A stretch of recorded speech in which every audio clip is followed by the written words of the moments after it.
Hi everybody, I have my camera awkwardly propped up in my kitchen because look what just came in the mail.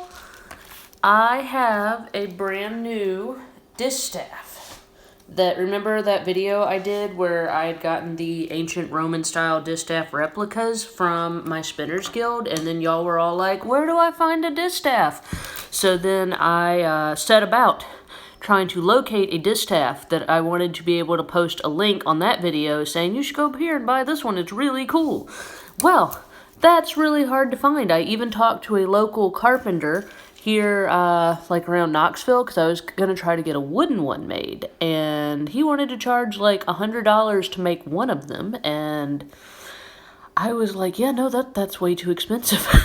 So I was like, that's more money than I'm going to spend on a distaff, and probably definitely more money than anybody else is going to spend on a distaff. So like I said, anyhow, I've been trying to figure it out, and my friend Renee of Tailspin Farms makes these fabulous orifice hooks. Let's see, and she's our angora fiber artist, so these are felted angora fiber balls and then like a little glass bead, and then this is the orifice hook. So that's beautiful, and I was asking her, so I saw she was making these. She's one of the featured artists on our site and where we get our angora from, and I was like, hey Renee, I need a distaff. I was like, that looks pretty similar to the design of what I need for distaffs. So I just got this as a surprise in the mail. I had no clue it was coming. It is a handmade distaff via Renee. So we have the hole at the bottom for your finger, and then it's got this, and like I said, this is kind of a prototype, so we are open to suggestions. But I'm hoping, like I said, I haven't gotten a chance to talk to her yet, but I was very excited.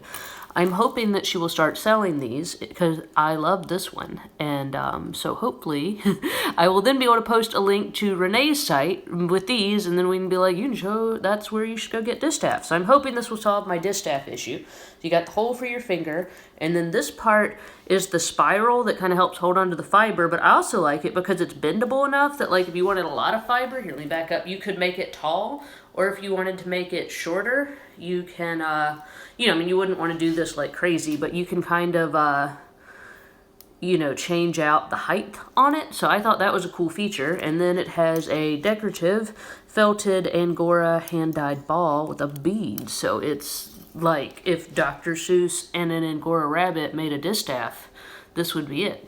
And it works very well.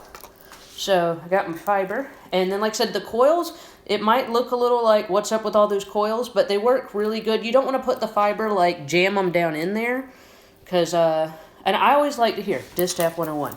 I have found that it's easier, and this is some Cordell, I like to kind of just fluff it out a little bit so that, you know, it's not so tight, because it pulls apart easier if it's a little fluffy. So I've kind of not drafted. I don't like to think of it as drafting. It's more just kind of like loosening the fiber. So I loosened the fiber, and then you wrap it like cotton candy around the distaff, and you bring it all the way down here to the bottom where I had it, and then you get the tail, and then I'm like, it might fall off here, guys. I had this, as you see, it is it's like kind of Frankensteined on here. I just taught a drop spindle class at a new gallery and makerspace downtown, and this weekend, so I have drop spindles and like little boogers of fiber all over my house. So here's my drop spindle, and hopefully it will stay connected. And I'm going to step back, so I'm going to be kind of shouting at you. But then, oh, and I've got my fiber a little too tight, but should be able to.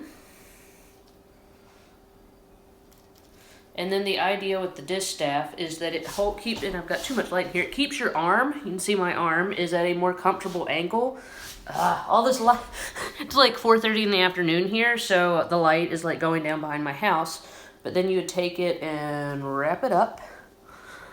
Doctor, yeah, oh, Renee's on here. Yeah, Renee, I love it, obviously. Yeah, oh, good, I'm glad that was a good description of how you'd make it. But then you would kind of you know, you kind of keep inching your fiber down.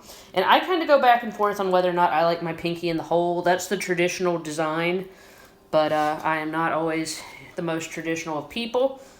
So then you get your twist going again. And then you can, it just keeps glowing like some sort of magical glow stick there. But I said it's way harder to do this when you're trying to aim it at a camera. But anyhow, you can see the distaff, which glows like a magical wand, works great. And I haven't even dropped this spindle, not once. So anyhow, I'm very excited about this. I have to talk about this to Renee in a more official capacity, but I was just very excited about it and wanted to make a video. So anyhow, thank you, Renee. I love it, and I think we should all be really nice to Renee. Maybe she will make more of these and give us a price for them, and then I will know where to tell you to go for distaff. So anyhow, I love this one. Thank you, thank you. Yay!